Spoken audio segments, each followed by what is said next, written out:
S'agissant de la refondation, de la contribution de la femme, depuis l'avènement du CNSP au pouvoir, nous, femmes du Niger, avions montré et continuons de démontrer qu'on peut compter sur nous. La première préoccupation de notre pays, c'est la question sécuritaire. Et la femme est un maillon fort de la paix dans un pays. D'où son implication, toute son implication. On n'a pas connu une aussi sortie massive des femmes auparavant, même s'il y avait, mais on en avait connu, mais cette sortie est beaucoup plus exhaustive que par le passé. Et ça s'explique par tout simplement l'éveil de conscience des femmes au Niger. Donc, du point de vue activité, réaction des femmes pour contribuer à la question, à la paix, amener les enfants, les jeunes qui sont de l'autre côté, ils sont utilisés dans le terrorisme et tout ce qui est banditisme. La femme est sortie parce qu'elle est mère, elle est sœur et elle estime que sa contribution est capitale. Une mère, elle lance un appel, elle a l'espoir que les enfants réagiront. D'autre part, d'autres femmes ont eu des postes de responsabilité. Alors, parce qu'on pense que, ou on sait que ces femmes ont la capacité d'apporter leur contribution dans la reconstruction nationale. Vous n'êtes pas sans le savoir que parmi toutes les manifestations qu'on a connues depuis le 26 juillet jusqu'à la date du forum de la refondation, jusqu'à la résolution du 26 en 2025, dans toutes les activités, l'opinion est témoin que la majorité étaient et sont les femmes. Donc elles contribuent entièrement de par sa présence et par ses expériences. Nous sommes généralement confrontés surtout par le comportement des hommes, même si ça ne s'affiche pas, c'est-à-dire vous comprendrez que la femme, à chaque fois, il est difficile pour les hommes d'accepter que la femme soit devant.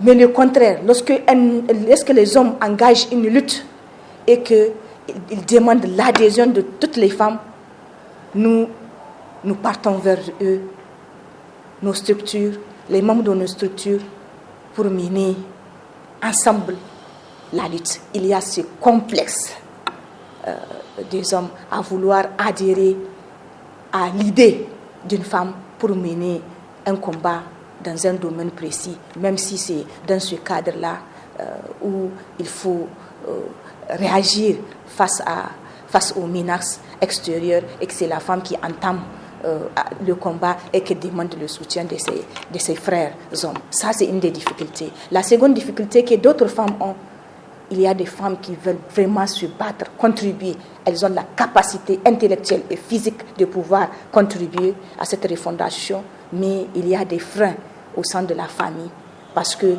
y a toujours les préjugés sociaux qui empêchent à la femme de pouvoir se mettre à l'aise, de pouvoir mener un combat, de pouvoir faire ses preuves. Les époux, des fois les parents, constituent des freins. Et c'est à ça que nous nous attelons pour sensibiliser les gens que le combat ne donne pas lieu à la débandade. C'est des personnes responsables, ici des familles responsables. Seulement, en matière de lutte pour un pays, on ne peut pas que compter sur les hommes. Les femmes aussi ont leur partition si chacun garde sa femme chez lui et que chaque père garde sa fille chez lui, alors seuls les hommes, déjà qui sont sur le terrain, il y a ceux qui sont sur le terrain et d'autres dans d'autres domaines qui vont mener le combat. Et la femme, quel est son rôle? Elle peut mener un combat en toute responsabilité. Voilà les problèmes auxquels, en tout cas parmi tant d'autres, auxquels nous faisons face. A priori, je commencerai par les femmes actives déjà, elles qui ont eu la permission, comme nous, de pouvoir mener des activités, de soutenir les actions des autorités, de donner un bon exemple. Parce qu'en donnant un mauvais exemple, il est évident que ceux qui participent à nos activités verront ce qui se passe. Si ça va à l'encontre des principes, c'est qui est sûr, les gens seront continuellement réticents. Donc, à nous, femmes actives, de servir d'exemple, de bon exemple, de contrôler nos comportements et de savoir comment, en tant qu'épouse, en tant que mère, agir en public pour ne pas étouffer ou fermer la voie à celles qui veulent venir. Alors, celles qui ne sont pas venues doivent se dire que le combat ne peut pas se faire sans elles, qu'elles soient intellectuelles ou non. Le Niger a besoin d'elles. Nous sommes rentrés dans une phase où nous avons besoin de notre souveraineté, nous avons besoin de reconstruire notre pays, d'où la refondation dont on parle. Alors il est nécessaire que chaque fils et chaque fille s'investissent dans les quartiers et autres. Alors les femmes ne doivent pas déroger à la règle, doivent également contribuer, de savoir qu'elle n'a pas besoin d'aller à l'école pour apporter sa pierre à l'édifice, ne serait-ce qu'en sensibilisant les jeunes de son quartier pour lutter contre l'enrôlement terroriste. Elle a déjà contribué.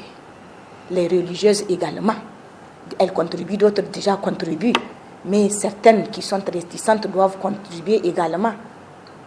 À chacun sait qui il est et quel combat il est venu mener, n'est-ce pas?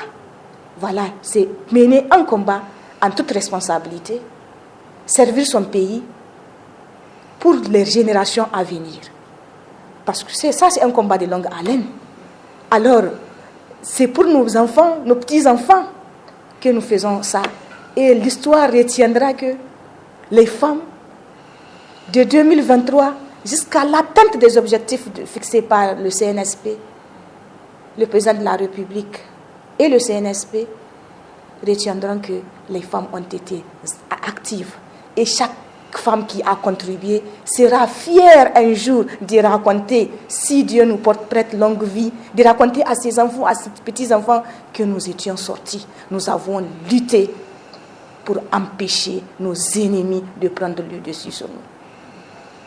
Ce que je retiens du 26 mars, qui est décrété journée de la souveraineté, 26 mars 2025, c'était une journée époustouflante.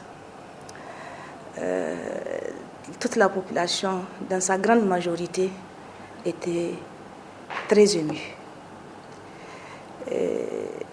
J'étais particulièrement très émue et cette journée m'a beaucoup marquée et restera gravée dans la mémoire de tous les Nigérois et toutes les Nigériennes. Pourquoi? Parce que à la fin du forum de la refondation qui s'est tenu du 15 au 20 mars, nous sommes sortis victorieux car le président en ce temps avait accepté de signer les résolutions issues de ce forum qui a duré 5 jours. Notre chef d'État était élevé au grade de général d'armée. Les partis politiques se sont vus être supprimé et le président de la République, le chef de l'État, avait été investi président de la République, chef de l'État, ce qui était un choix délibéré du peuple du Niger. Le Forum de la refondation est en tout cas, il n'est pas différent d'une élection présidentielle parce que c'était un forum qui a réuni toutes les couches socio-professionnelles du Niger. C'était un forum inclusif qui a donné naissance à ce que nous avons comme documentation qui est semblable à une constitution pour une meilleure reconstruction, refondation de notre pays. C'est pourquoi nous voyons d'un mauvais œil une ingérence quelconque venant d'un pays, qui qu'il soit, pour décider à la place de la population qui a fait le choix de restaurer sa souveraineté et de conduire, d'accompagner, de soutenir les autorités et de faire des propositions pour une meilleure refondation de notre pays.